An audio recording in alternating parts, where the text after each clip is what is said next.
Get your ghetto ass out of my seat before I call security to drag you back to where you belong." The words sliced through the first-class cabin of United Flight 487 like a poisoned blade. Every passenger within earshot froze. The woman who spoke them stood in the aisle like a conquering queen. Her perfectly manicured finger pointed down at the woman sitting calmly in seat 2, a Victoria Blackwell, 29 years old, looked like she'd stepped off the cover of Vogue. Her platinum blonde hair cascaded in perfect waves over the shoulders of her crisp white Chanel power suit. Diamond earrings caught the cabin light, matching the tennis bracelet that probably cost more than most people's cars. She clutched an $80,000 orange Hermes Birkin bag like a weapon, her ice-blue eyes blazing with the kind of entitled fury that only comes from never hearing the word no. The target of her venom was Dr. Maya Williams, a 34-year-old black woman who looked like she'd been through hell. Maya sat perfectly still in her navy blue scrubs, her natural hair pulled back in a simple ponytail. Exhaustion written in every line of her face. Her hand, steady enough to perform surgery on a beating heart, trembled slightly from 16 straight hours in the operating room. Before we dive into how this single moment of racist hatred destroyed a pharmaceutical empire in 90 minutes, I need to know something. Where are you watching from? Drop your city in the comments below. And if you believe that dignity isn't determined by your zip code or the color of your skin, smash that subscribe button and hit that notification bell. Because what happens next didn't just ground a plane, it grounded a dynasty. Let's rewind to understand how we got here. Dr. Maya Williams was chief of cardiothoracic surgery at Mount Sinai Hospital in New York. Just hours before boarding this flight, she'd performed emergency surgery on Senator Martinez's 18-year-old daughter, pulling her back from the brink of death when her heart stopped on the operating table. Maya's hands were insured for $5 million each by the hospital. She was flying home to Chicago for her mother's 60th birthday party, something she'd almost missed because of the surgery. Victoria Blackwell was the pampered heiress to Blackwell Pharmaceuticals, a $4 billion company that had made headlines 6 months earlier for raising insulin prices by 400% overnight. She was married to the company's 68-year-old CEO, Richard Blackwell, a man who'd made his fortune while diabetic patients rationed their medication and died. Victoria's $500 million inheritance depended on maintaining what the family called their pristine public image. In the cockpit, Captain Marcus Rodriguez was running through his pre-flight checklist. The 15-year veteran pilot was Mexican-American, the son of immigrants who'd worked their way up from nothing. Just last month, he'd buried his father, who died because he couldn't afford insulin after Blackwell Pharmaceuticals jacked up the price. Marcus had no idea that the woman who'd killed his father was sitting 30 feet away, about to destroy a black doctor's dignity for sport. But Maya Williams had no idea who Victoria was either. All she knew was that she'd paid $1,400 for Seat 2A. She was exhausted beyond description, and she just wanted to go home to her family. What happened next would change everything. 3 hours earlier, JFK International Airport buzzed with the controlled chaos of evening departures. Gate B12 hummed with the energy of business travelers rushing to make connections and families hauling oversized suitcases toward their adventures. Dr. Maya Williams moved through the terminal like a ghost. She'd been on her feet for 16 hours straight, leading a surgical team that pulled Senator Martinez's daughter back from the edge of death. The 18-year-old had crashed during what should have been routine cardiac surgery, and Maya had performed an experimental procedure that saved her life. The girl's parents were sobbing in the waiting room when Maya finally emerged, still in her blood-stained scrubs. "Doctor, how can we ever thank you, Senator?" Martinez had whispered, gripping Maya's hands. "Just love her," Maya had replied. "That's all the payment I need." now shuffling toward gate B12 in those same scrubs. Maya felt like she was moving underwater. She'd changed into fresh ones, but the weight of the surgery still clung to her. Her mother had been planning this party for months, and Maya had promised to be there. She rarely treated herself to first-class tickets, usually flying economy, and donating the difference to her scholarship fund for inner-city medical students. But tonight, she needed the space to decompress. At the gate, she approached the scanning station where Todd Mitchell, a young white gate agent with a perpetually bored expression, was checking passengers aboard.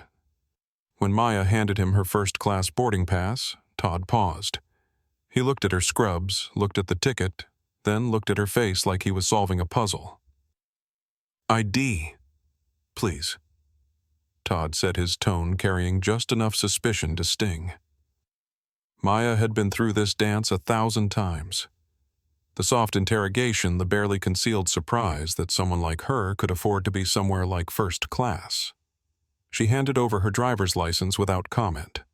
Todd scrutinized it, actually bending the plastic slightly as if testing whether it was fake. He held it up to the light, compared the photo to her face multiple times, then reluctantly handed it back.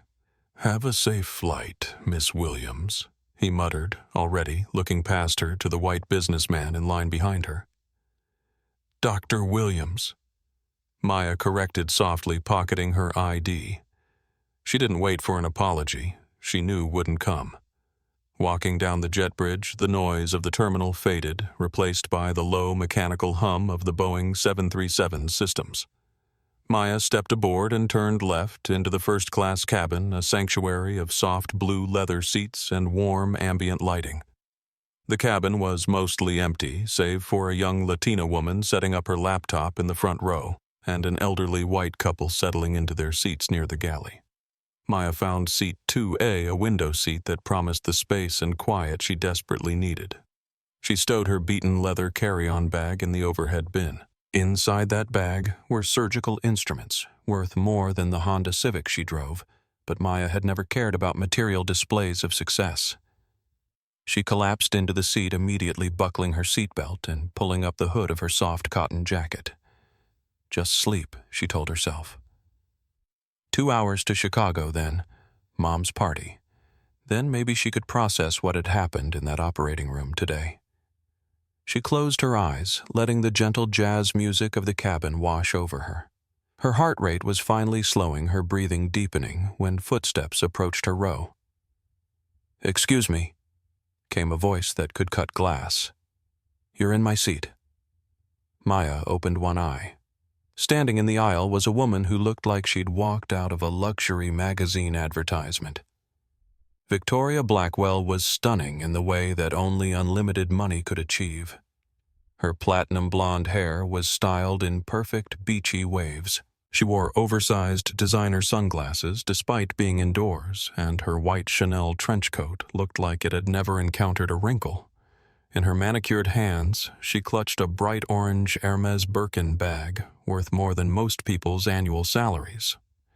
Behind Victoria stood a nervous-looking young man in an expensive suit, clearly her assistant struggling with 3 additional designer bags. "I think you might be mistaken," Maya said calmly, using the same measured tone she used when delivering complicated medical news to families. "I have seat 2A. She reached into her pocket and pulled out her boarding pass, holding it up. C2A. Victoria didn't even glance at the ticket. Instead, her ice-blue eyes performed a slow, deliberate scan of Maya's appearance. She looked at the scrubs. She looked at the worn sneakers. She looked at Maya's natural hair. She looked at her brown skin. And then her perfectly glossed lips curved into something ugly. "I don't care what that piece of paper says," Victoria scoffed, waving her hand dismissively. "The computer system makes mistakes all the time. I always sit in 2A. Always. I am a Platinum Medallion member, and my husband owns Blackwell Pharmaceuticals. Do you know who that is?" Maya's blood chilled. Blackwell Pharmaceuticals. The company that had raised insulin prices by 400%, forcing diabetic patients to ration their medication. The company she'd been publicly criticizing in medical journals for putting profits over patients. The company responsible for countless preventable deaths. The irony was bitter enough to taste. "I don't care who your husband is," Maya replied, her voice gaining an edge. "I paid for the seat. I'm tired. Please find your assigned seat so we can take off." Victoria gasped theatrically, clutching her chest like Maya had physically struck her. She spun around to face the rest of the cabin, which was now filling with other passengers, her voice rising to ensure everyone could hear her performance. "Did you hear that?" Victoria shrieked, appealing to her audience. "She's being aggressive. I feel threatened." Near the front of the cabin, Elena Vasquez, a 26-year-old travel blogger from Miami, looked up from her laptop. She'd been recording content for her YouTube channel when the commotion started. Something in Victoria's tone made Elena's journalist instincts kick in. She quietly turned her camera toward the unfolding drama. Ashley Thompson, a 24-year-old flight attendant with a tight blonde ponytail and a smile that didn't reach her eyes, rushed over from the galley. Ashley had been working for United for 2 years, and she'd learned quickly which passengers deserved special treatment. She'd watched Victoria board, had seen the designer clothes and expensive bags, and had already mentally categorized her as VIP. "Miss Blackwell." Ashley gushed, her voice dripping with fake sweetness. "Welcome back. Is there a problem?" "Yes, there's a massive problem," Victoria snapped, pointing a perfectly manicured finger at Maya. "This person is in my seat and she's being incredibly hostile. I think she might be drunk." Maya's eyes widened in disbelief. "Drunk? I haven't had a drop of alcohol. I just finished a 16-hour surgery saving someone's life." "I don't care about your shift at McDonald's," Victoria interrupted with a cruel laugh. "Ashley, get her out of my seat. I have a very important meeting in Chicago. I need 2A. I need the space for my bags." Ashley turned to Maya, and suddenly the syrupy customer service voice was gone, replaced by cold authority.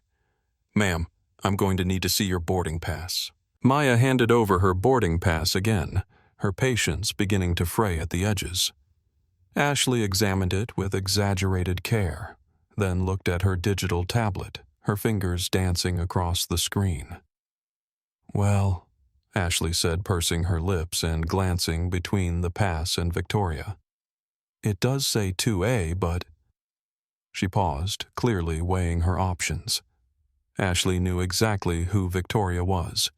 Blackwell Pharmaceuticals spent millions annually with United Airlines for corporate travel.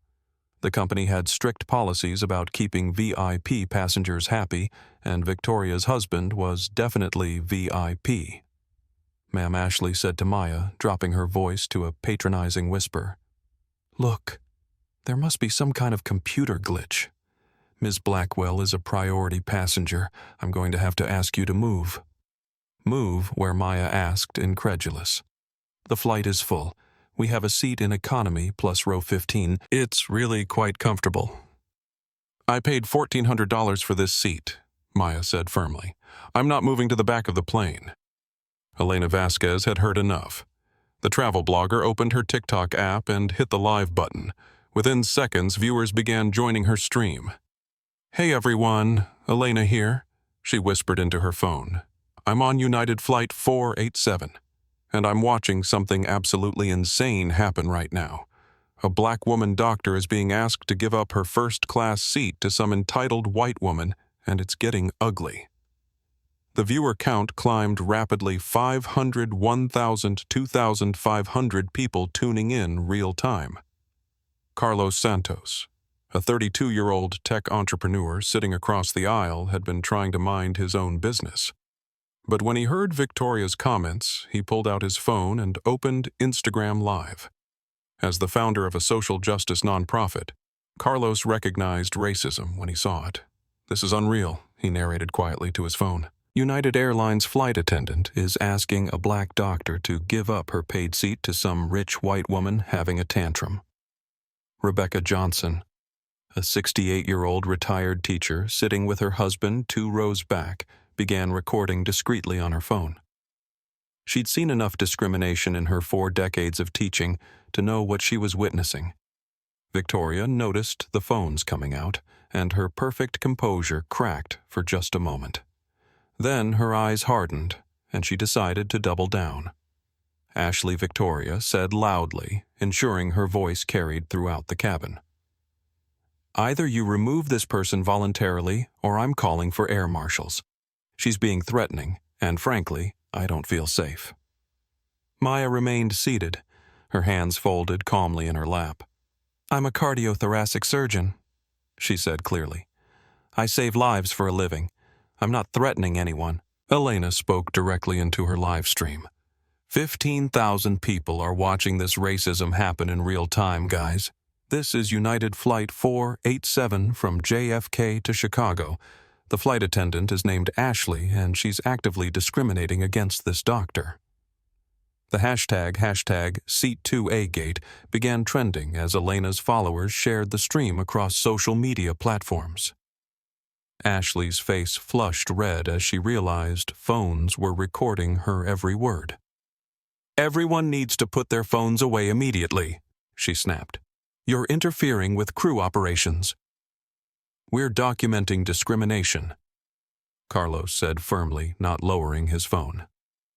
"That's our right."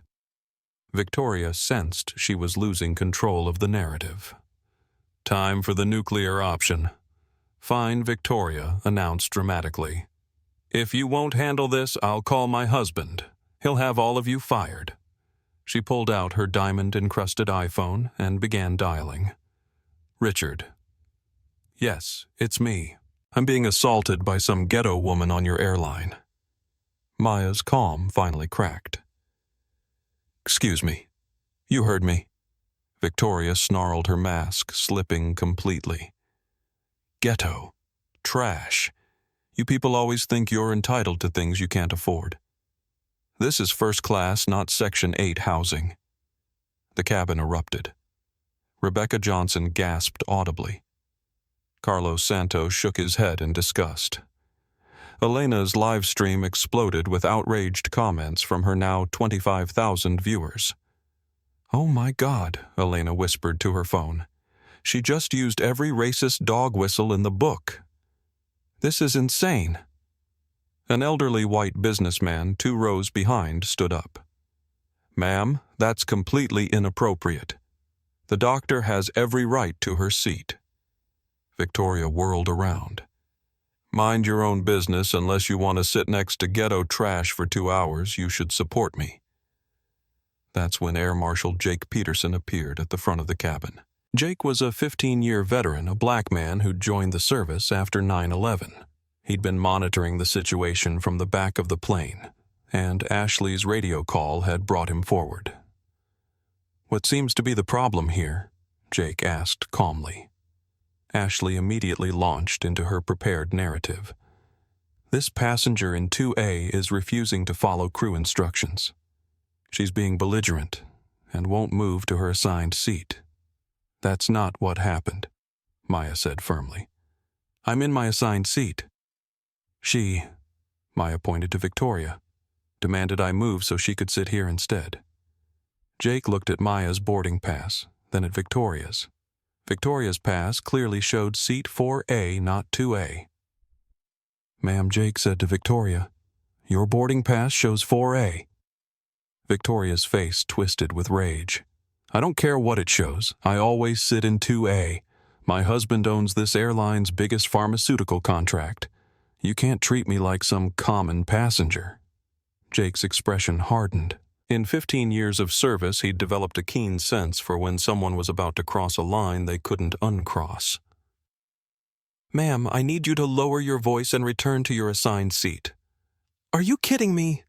Victoria shrieked. "You're taking her side. This is reverse racism. I want her arrested for assault." She touched my bag. Maya held up her hands, which had never left her lap. I haven't touched anything of yours.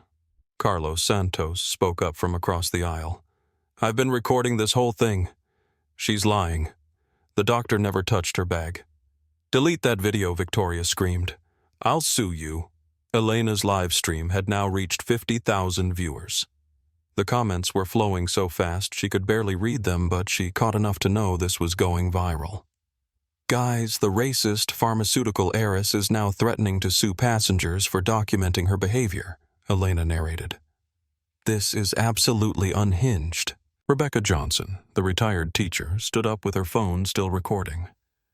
Young lady, she said to Victoria in the voice that had silenced rowdy teenagers for 4 decades. I've been teaching for 40 years, and you are the most entitled racist person I've ever encountered. That doctor has shown nothing but class, while you've shown nothing but your true character. Victoria's careful composure finally shattered completely. Her voice rose to a shriek that could be heard throughout the plane. I could have you all killed. Do you know who I am? I own people like you, ghetto. Trash like her disappears every day and no one cares. The cabin fell dead silent. Even Ashley's face went pale. Jake Peterson stepped forward, his hand moving instinctively toward his badge. In 15 years of law enforcement, he'd never heard such an open threat. That's when Captain Marcus Rodriguez's voice crackled over the intercom, cutting through the toxic atmosphere like a knife. Ladies and gentlemen, this is your captain speaking.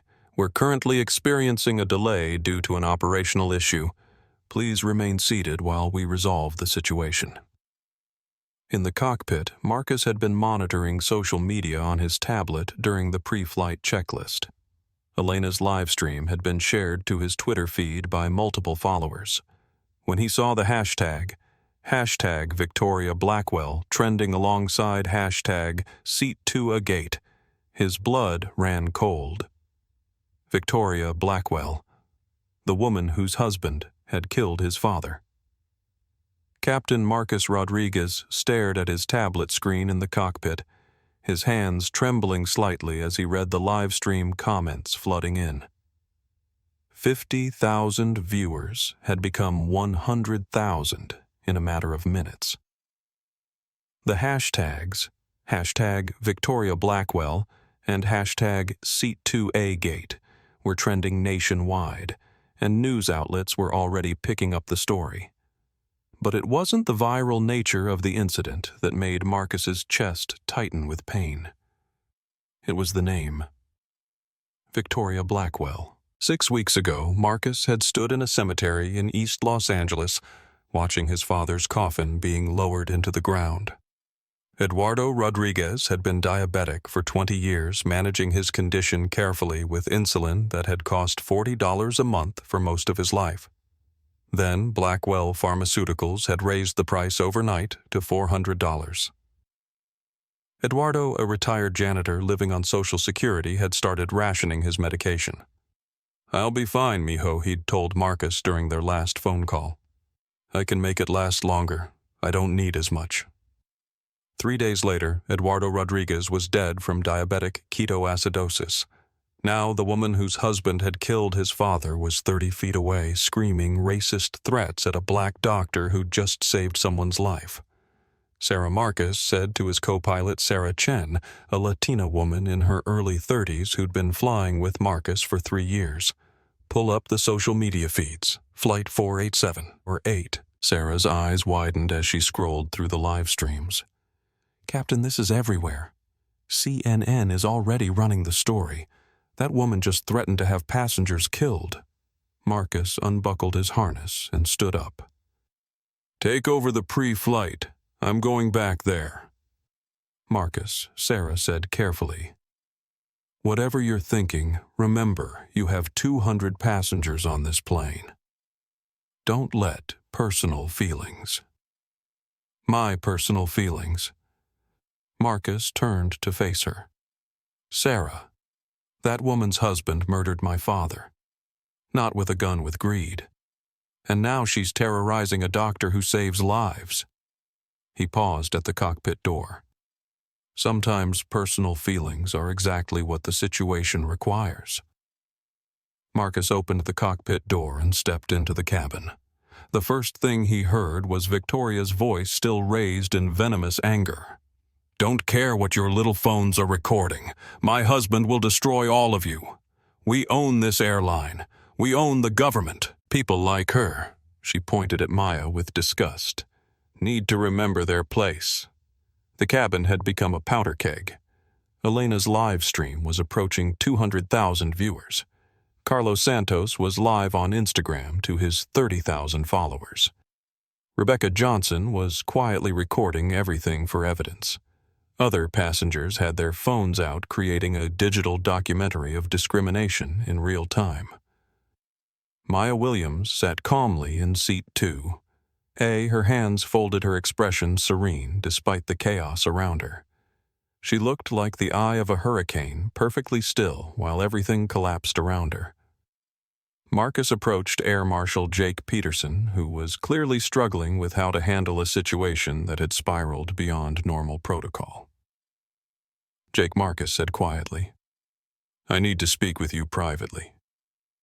They stepped toward the galley where Ashley Thompson stood looking pale and uncertain.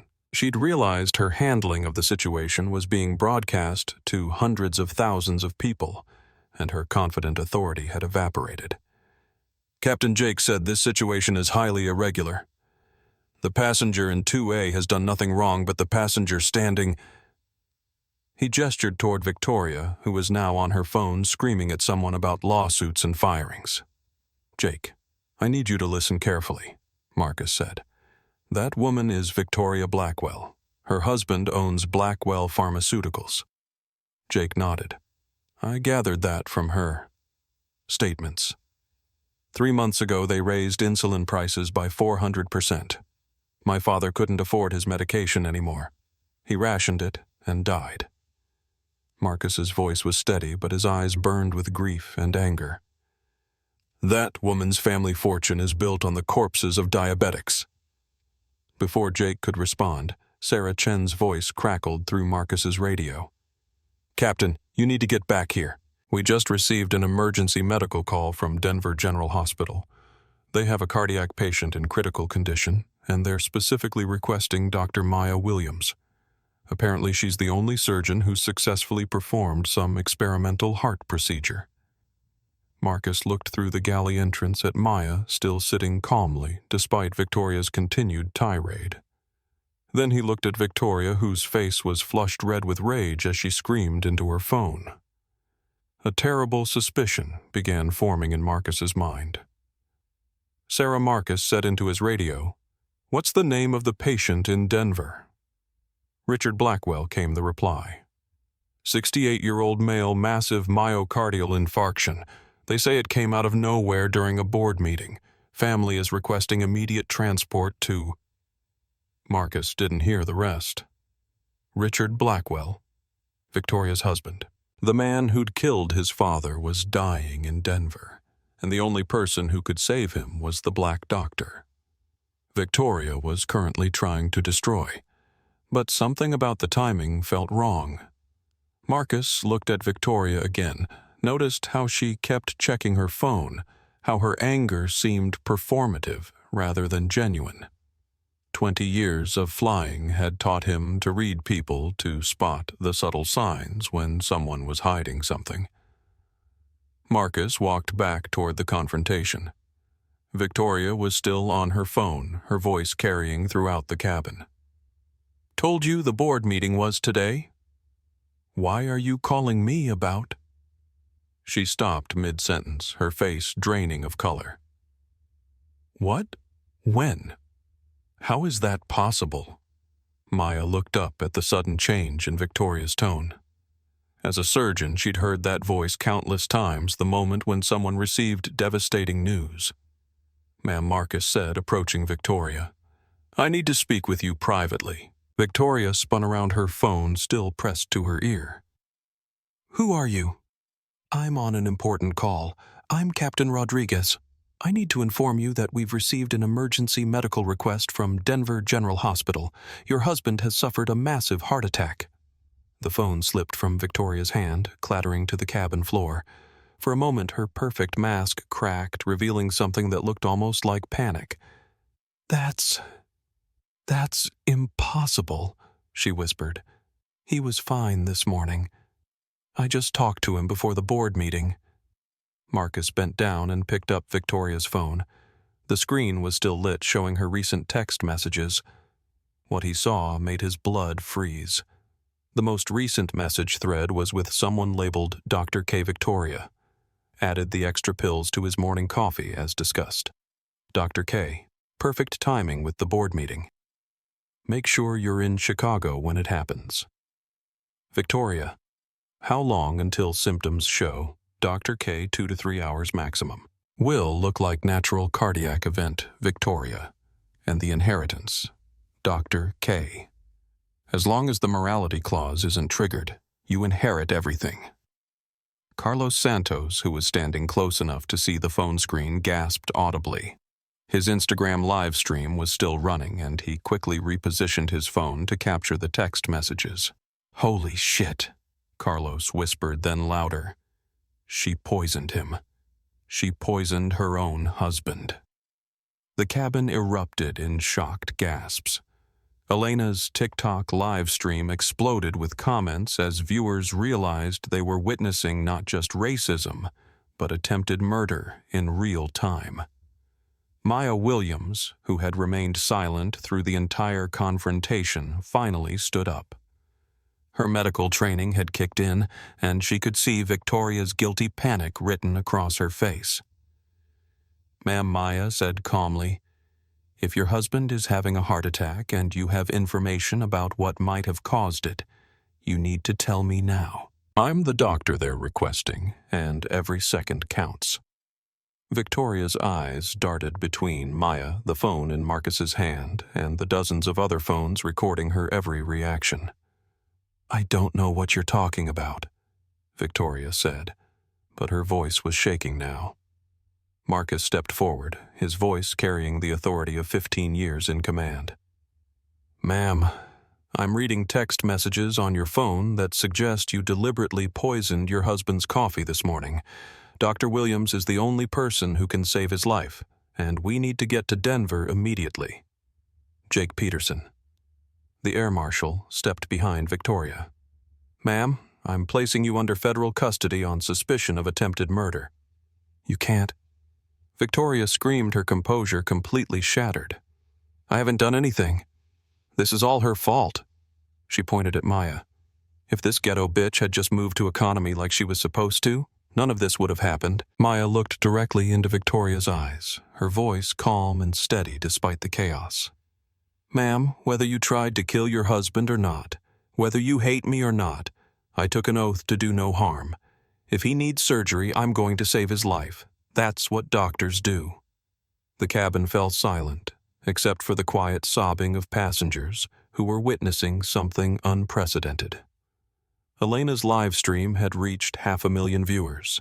News outlets across the country were breaking into regular programming to cover the story. Marcus made his decision. "Ladies and gentlemen, this is your captain speaking. Due to a medical emergency, we are diverting to Denver International Airport. Please prepare for immediate departure." As the plane began to taxi toward the runway, Victoria Blackwell sat in federal custody, her perfect life crumbling around her. Maya Williams returned to her seat mentally preparing to save the life of a man whose wife had just tried to kill him. And Captain Marcus Rodriguez gripped the controls knowing that in less than 2 hours he would deliver the woman who'd killed his father to face justice while ensuring that a black doctor could save the life of the man who'd made that murder possible.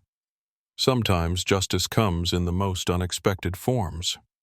Denver General Hospital's emergency department had seen its share of high-profile cases, but nothing quite like this. When United Flight 487 touched down at Denver International Airport 45 minutes ahead of schedule, it was met by a convoy of FBI vehicles, 3 ambulances, and more news vans than anyone could count. Dr. Maya Williams was the first person off the plane, escorted by 2 federal agents who'd boarded during the emergency stop.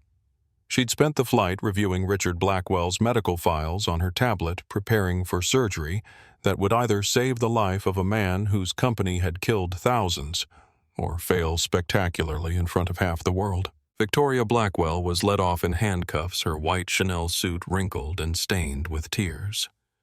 The woman who'd walked onto the plane like a conquering queen now looked like what she was, a suspect in an attempted murder that was being live-streamed to millions of viewers worldwide.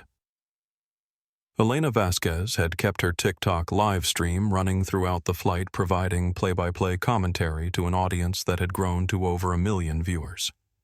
Hashtag Victoria Blackwell was trending #1 worldwide, alongside hashtag Dr. Maya Williams and hashtag Poison Heiress. The story had transcended social media, with news outlets in 12 countries providing coverage. "This is absolutely unprecedented," Elena whispered into her phone as the plane emptied. "I've been documenting travel for 5 years, and I've never seen anything like this. A racist pharmaceutical heiress trying to murder her husband, exposed by the black doctor she tried to humiliate. You can't write this stuff." At Denver General Doctor Sarah Mitchell. The chief of emergency medicine was waiting in the trauma bay when Maya arrived. Sarah had followed Maya's work for years, particularly her innovative techniques in cardiac surgery. "Dr. Williams," Sarah said, shaking Maya's hand. "I wish we were meeting under better circumstances. Richard Blackwell is stable for now, but his condition is deteriorating rapidly. We've never seen toxicology results quite like this." Maya pulled on her surgical scrubs, her exhaustion forgotten in the face of a medical challenge. "What are we looking at? Digitalis poisoning, but in doses we've never encountered. Someone gave him enough foxglove extract to kill a horse, but spread out over several hours to make it look like a heart attack. It's diabolical." In the waiting room, FBI agent Jennifer Martinez was interviewing Victoria Blackwell while her high-profile attorney Robert Kane sat beside her, looking increasingly uncomfortable. Kane was a federal criminal defense specialist who charged $5,000 an hour, but he'd never handled a case quite this public. "My client has nothing to say," Kane interjected every time Agent Martinez asked a question. But Victoria couldn't help herself. The woman who'd spent her life getting her way through tantrums and threats was watching her carefully constructed world crumble in real time. "This is insane," Victoria said, ignoring her lawyer's warnings. "You people are treating me like a common criminal. I'm Victoria Blackwell. My husband owns half of this state's medical infrastructure. You can't just—" "Ma'am," Agent Martinez interrupted. "Your husband is currently dying from digitalis poisoning. We have text messages on your phone discussing the timing of his cardiac event. We have witness testimony from an entire airplane full of passengers. What exactly is insane about treating you like a suspect?" Victoria's face flushed red. "Those text messages are fake. That ghetto doctor probably planted them somehow. She's been jealous of my success from the moment she saw me." Kane winced at his client's words. Every statement Victoria made was being recorded, and every racist comment would be used against her in court. Meanwhile, in the surgical suite, Maya Williams was performing the most complicated procedure of her career, while knowing that millions of people were following every update on social media. Richard Blackwell's heart had been damaged not just by the poison, but by months of stress from running a pharmaceutical company that had made him one of the most hated men in America. Dr. Sarah Mitchell assisted while providing updates to the media waiting outside.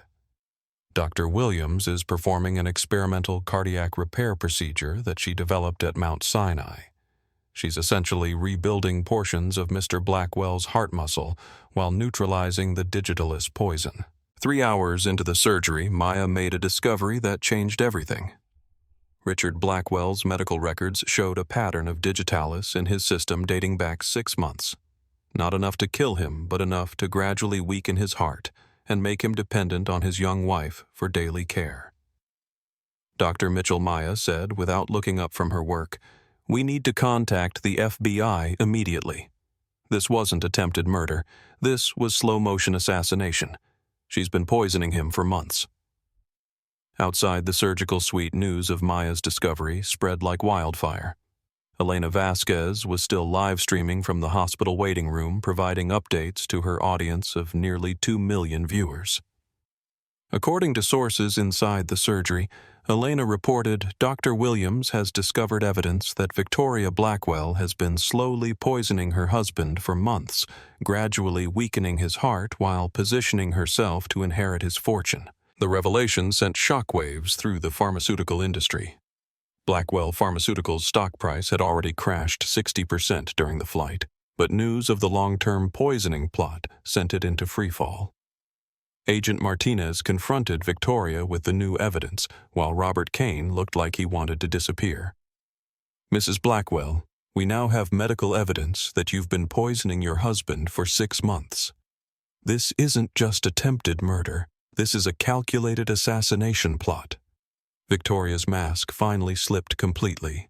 The entitled heiress who'd terrorized a black doctor for sport revealed the monster underneath. "You don't understand," Victoria snarled. "That old man was going to leave everything to charity.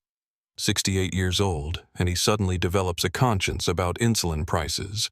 I wasn't going to let some diabetes foundation steal my inheritance."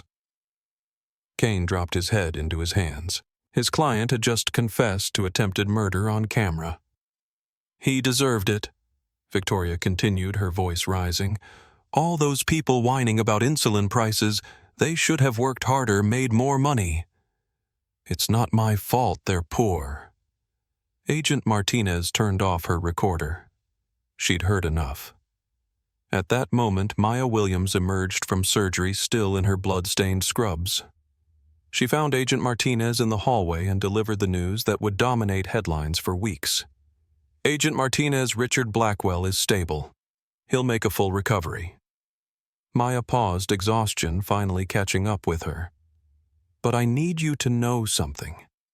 The damage to his heart was extensive. Without surgery, he would have died within hours.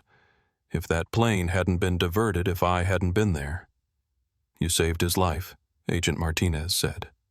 Maya nodded slowly. "I saved the life of a man whose wife tried to kill him, whose company has killed thousands of diabetics, including Captain Rodriguez's father. I saved him because that's what doctors do. We don't get to choose who deserves to live." Down the hallway, Victoria Blackwell was led away in handcuffs, her racist rants echoing through the hospital corridors. Her $500 million inheritance was gone, her freedom was forfeit, and her name would forever be associated with greed, racism, and attempted murder. But Maya Williams stood quietly in that hospital hallway, having upheld her oath to do no harm even when faced with pure evil. And in Surgical Suite 3, Richard Blackwell slowly opened his eyes alive because of the skill and grace of the woman his wife had tried to destroy. The media explosion that followed Victoria Blackwell's arrest was unlike anything the pharmaceutical industry had ever witnessed. Within hours of Maya Williams saving Richard Blackwell's life, the story had become international news. Victoria's racist tirade, combined with her confession to slowly poisoning her husband, created a perfect storm of public outrage that corporate America couldn't ignore. Richard Blackwell awoke in his hospital bed to find FBI agent Jennifer Martinez and his longtime attorney, Arthur Hayes, waiting beside Maya Williams. Arthur had been Richard's legal counsel for 20 years, but he'd never had to deliver news quite like this.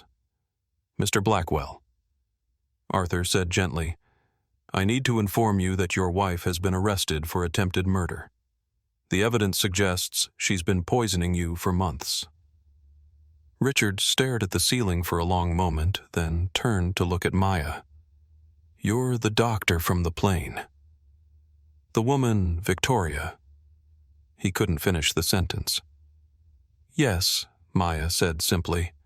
"I'm Dr. Maya Williams. She called you terrible things.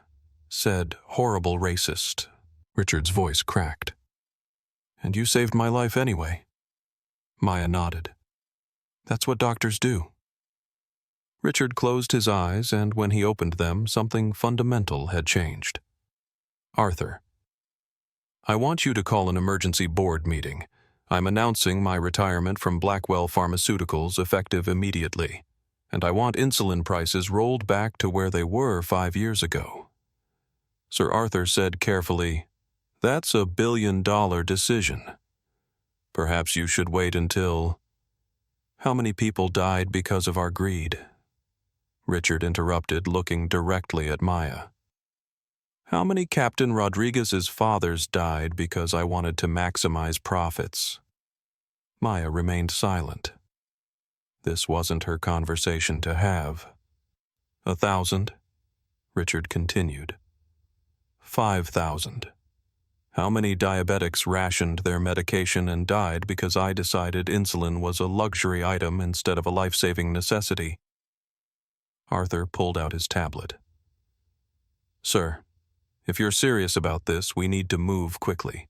The board is already discussing replacing you as CEO, given the circumstances." "Then let them try," Richard said, his voice gaining strength. "Dr. Williams, would you be willing to stay in Denver for a few days? I'd like you to attend the emergency board meeting as a medical consultant." Maya looked at Agent Martinez, who nodded. "Mr. Blackwell, I have to ask, are you making these decisions under duress? Your wife did just try to kill you." Richard laughed bitterly. "Agent Martinez, my wife has been slowly murdering me for months while I murdered diabetics with pricing schemes. I think I'm seeing clearly for the first time in years." 3 days later, the Blackwell Pharmaceutical's emergency board meeting was held in the company's Denver corporate office. The boardroom was packed with executives, lawyers, journalists, and medical experts. Maya Williams sat at the table as the medical consultant, her presence a constant reminder of how the crisis had unfolded. Richard Blackwell, pale but determined, addressed his board of directors for the last time as CEO. "Ladies and gentlemen, Blackwell Pharmaceuticals has built a fortune on the desperation of diabetic patients. We've raised insulin prices by 400%, while our production costs remained essentially unchanged. We've justified this as market-based pricing. But let's be honest, we've been holding people's lives for ransom." Board member Patricia Morrison, a 60-year-old pharmaceutical veteran, shifted uncomfortably. "Richard, I understand you've been through a traumatic experience, but we have fiduciary responsibilities to our shareholders. Our fiduciary responsibility is to save lives, not maximize stock prices," Richard interrupted. "Dr. Williams, would you mind sharing your perspective on insulin access?" Maya stood slowly. She'd prepared for this moment, knowing that her words would be quoted in medical journals and policy debates for years to come. "Board members, I've treated hundreds of diabetic patients in my career. I've seen teenagers ration insulin and go into ketoacidosis because they couldn't afford their medication. I've seen elderly patients choose between insulin and rent. I've seen Captain Rodriguez bury his father because a company decided that profit margins were more important than human life." The room was dead silent. "Your insulin price increases have killed more Americans than some wars," Maya continued. "The difference is that wars end. Your pricing scheme was designed to continue indefinitely extracting maximum revenue from captive customers who would literally die without your product." Patricia Morrison tried to interrupt, but Maya held up her hand. "I'm not finished. You want to talk about fiduciary responsibility. Your company has created a public relations nightmare that will take decades to repair. Your stock price has collapsed. Your CEO's wife just confessed to attempted murder on international television. Your brand is now synonymous with corporate greed and racism. From a purely business perspective, immediate price reductions aren't just morally necessary, they're economically essential for corporate survival." The boardroom erupted in discussions as executives realized that Maya was right. Blackwell Pharmaceutical's stock had lost 70% of its value in 3 days. Congress was already scheduling hearings on pharmaceutical pricing. International governments were discussing generic insulin manufacturing to bypass American pharmaceutical companies entirely. Richard Blackwell called for order. "The motion on the table is simple. roll back insulin prices to 2018 levels, immediately establish a patient assistance program for low-income diabetics, and create a foundation to provide free insulin to patients who cannot afford it. All in favor. The vote was unanimous. Even Patricia Morrison raised her hand, recognizing that the company's survival depended on dramatic action. Maya Williams watched as the board approved changes that would save thousands of lives and billions of dollars for diabetic patients across America. She thought about Captain Rodriguez's father, about all the patients she'd treated who'd rationed medication, about the power of one moment of moral courage to create widespread change. As news of the insulin price rollback spread, other pharmaceutical companies began announcing their own price reductions. Congress fast-tracked legislation creating federal oversight of essential medication pricing. Medical schools began incorporating pharmaceutical ethics into their core curricula. Elena Vasquez, who had documented the entire crisis from her airplane seat, was offered a position as a correspondent with CNN. Her TikTok documentation of Victoria Blackwell's racist meltdown became a case study in how social media could expose injustice in real time. Captain Marcus Rodriguez was promoted to Director of Diversity and Inclusion for United Airlines, leading company-wide training on recognizing and responding to discrimination.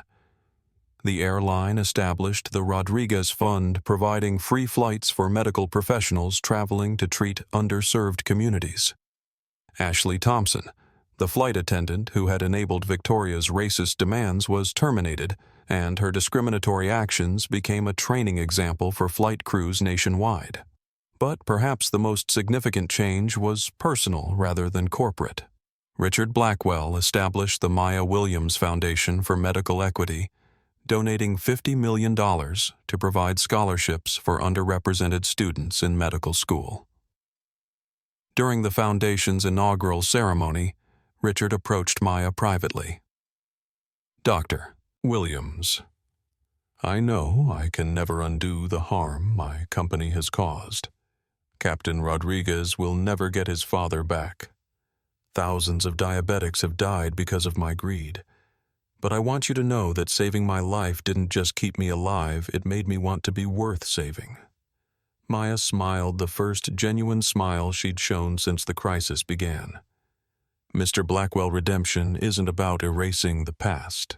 It's about choosing differently going forward. You've made that choice. As the foundation ceremony concluded, Maya reflected on how a single moment of refusing to accept discrimination had created ripple effects throughout American healthcare.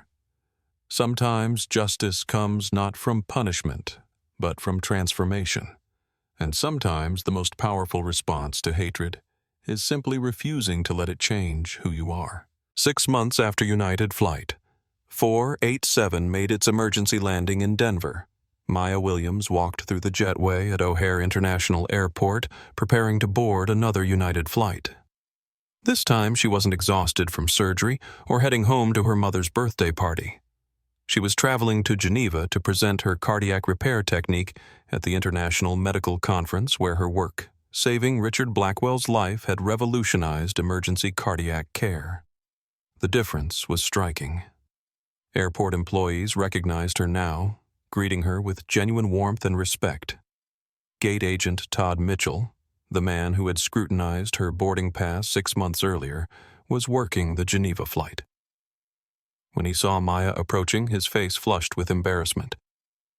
Dr. Williams Todd said quietly, "I owe you an apology.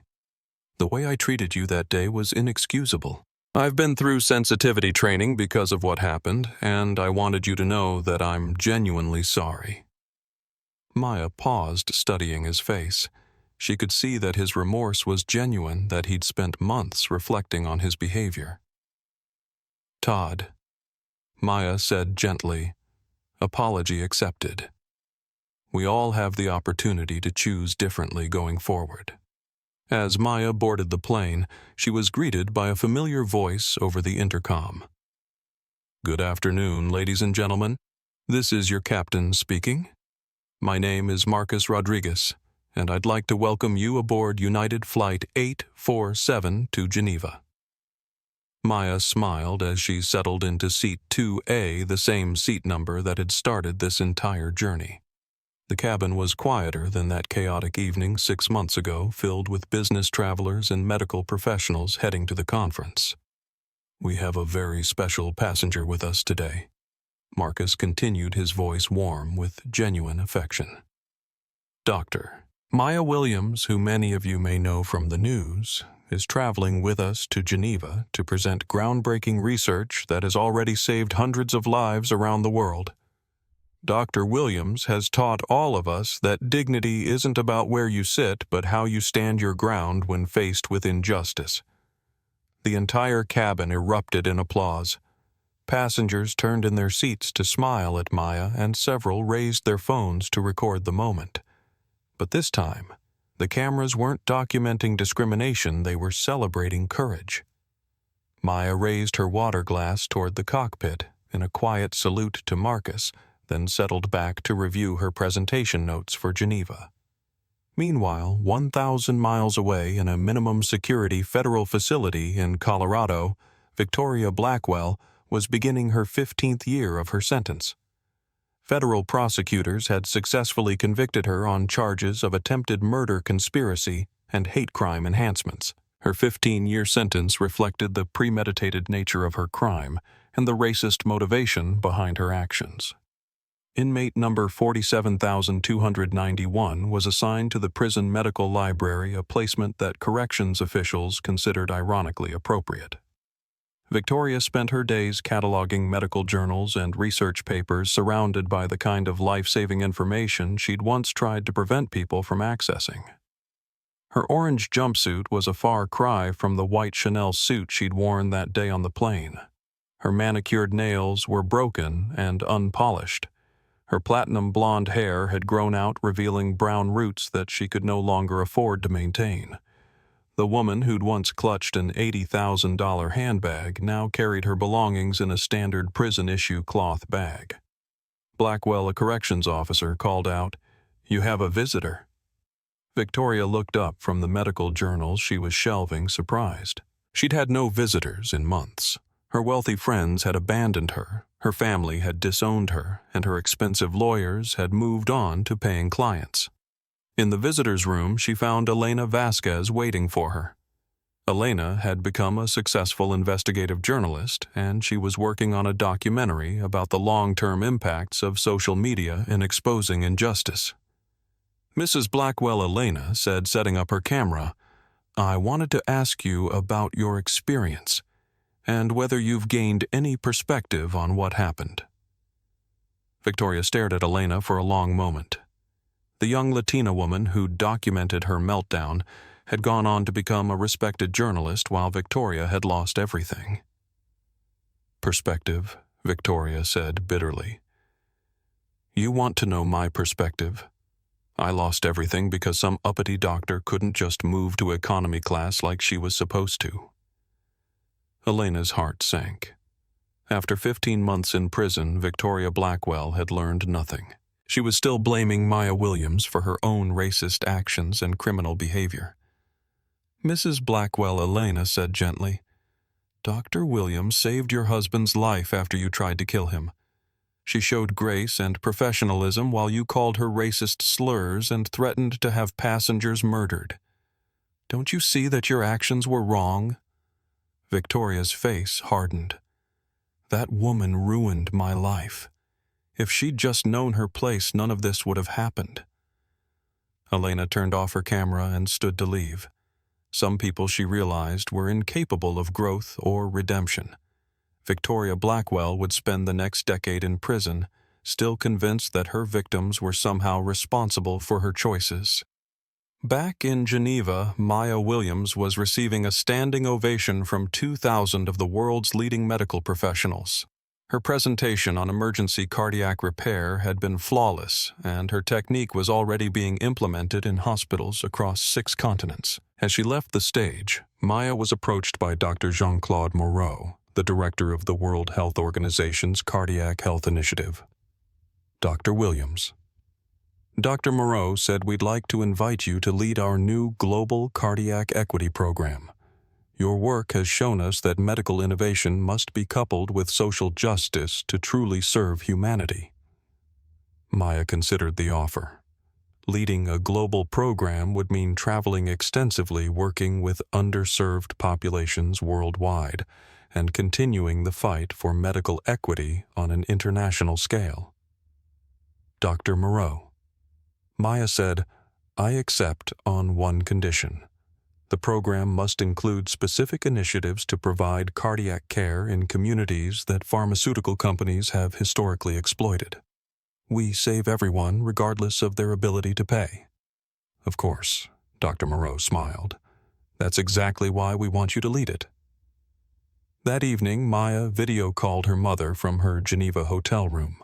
The woman who'd raised her daughter to believe in dignity and service was now watching that daughter change the world. "Mama," Maya said, "I keep thinking about that day on the plane. If I had just moved to economy class like Victoria demanded, if I hadn't stood my ground." "Baby," her mother interrupted, "you didn't stand your ground for yourself. You stood your ground for every black person who's ever been told they don't belong somewhere they have every right to be. You stood your ground for Captain Rodriguez's father and every diabetic who's rationed insulin. You stood your ground for everyone who's ever been made to feel small by someone with money and privilege." Maya smiled through tears. "Sometimes I wonder if I did the right thing saving Richard Blackwell's life after everything his company had done." "Maya," her mother said firmly, "you did what doctors do. You saved a life. The fact that you saved someone who'd caused so much harm just proves that you're better than the people who tried to break you down. That's not a weakness, baby. That's your superpower." As Maya ended the call, she looked out her hotel window at the lights of Geneva. Somewhere in Colorado, Victoria Blackwell was sleeping in a prison cell, still convinced that she was the victim. Somewhere in Chicago, Captain Marcus Rodriguez was home with his family, finally able to afford his diabetes medication, thanks to the price reductions Maya's courage had sparked. And tomorrow, Maya would begin the next chapter of her mission to provide cardiac care to underserved communities worldwide, carrying forward the lesson she'd learned in Seat 2A of United Flight 487, that dignity isn't about the space you occupy, but the grace with which you occupy it. Justice, Maya had learned, wasn't always about punishment. Sometimes it was about transformation. Sometimes it was about refusing to let hatred change who you are. And sometimes it was about turning your worst moment into the world's best opportunity for change. The story of Dr. Maya Williams and United Flight 487 became more than just a viral moment or a news cycle. It became a catalyst for widespread change across multiple industries, a case study in how individual courage can create collective transformation, and a powerful reminder that dignity is never negotiable. Maya's refusal to accept discrimination didn't just secure her seat on an airplane, it secured life-saving medication access for millions of diabetic patients, reformed airline policies nationwide, and inspired a generation of medical professionals to view their work as inherently connected to social justice. The ripple effects continued for years. The Maya Williams Foundation for Medical Equity provided scholarships to over 500 underrepresented students pursuing medical careers. The pharmaceutical pricing reforms sparked by Richard Blackwell's transformation saved American families over $12 billion in medication costs. Captain Marcus Rodriguez's diversity training programs became the industry standard for addressing discrimination in aviation. But perhaps most importantly, Maya's grace under pressure, her decision to save the life of a man whose wife had tried to kill him, whose company had caused countless deaths, demonstrated that true strength lies not in responding to hatred with hatred, but in refusing to let evil compromise your values. As the creator of this channel, I want to share something personal with you. Stories like Maya's remind us that everyday heroes walk among us, often invisible, until crisis reveals their character. What strikes me most isn't that Maya stood her ground. It's that she chose healing over hatred, When given the choice between revenge and redemption, she chose to save the life of someone who'd tried to destroy her dignity. That's not weakness. That's the kind of moral courage that changes the world. I've learned from covering these stories that true strength isn't measured by how loudly you fight, but by how quietly you stand for what's right. Maya never raised her voice, never returned the hate, never compromised her values. She simply refused to accept that anyone else could determine her worth. And in doing so, she reminded all of us that our dignity is not subject to other people's opinions. My advice to you is this: when someone tries to shrink your world, expand theirs. When they try to push you down, lift others up. When they question your right to be somewhere, remember that your presence itself is proof that you belong. Victoria Blackwell spent months planning to murder her husband for money, but it took Maya Williams just moments to choose to save his life. That's the difference between living with a closed heart and living with an open one. If this story moved you, it means you understand that dignity isn't negotiable, and justice isn't just possible. It's inevitable when good people refuse to stay silent. Share this video with someone who needs to remember their worth. Subscribe because every story we tell is a reminder that courage is contagious, and your voice matters more than you know. The question isn't whether you'll face discrimination or injustice in your life, you will. The question is, when you do, will you have the courage to stand like Maya Williams? Will you choose grace under pressure? Will you turn your pain into someone else's progress? That's the real lesson here. Heroes aren't born wearing capes. They're forged in first-class cabins, hospital corridors, and moments when nobody's watching except the people who need to see that dignity is stronger than hate. Until next time, remember this: your seat may be temporary, but your character is permanent. Make it count.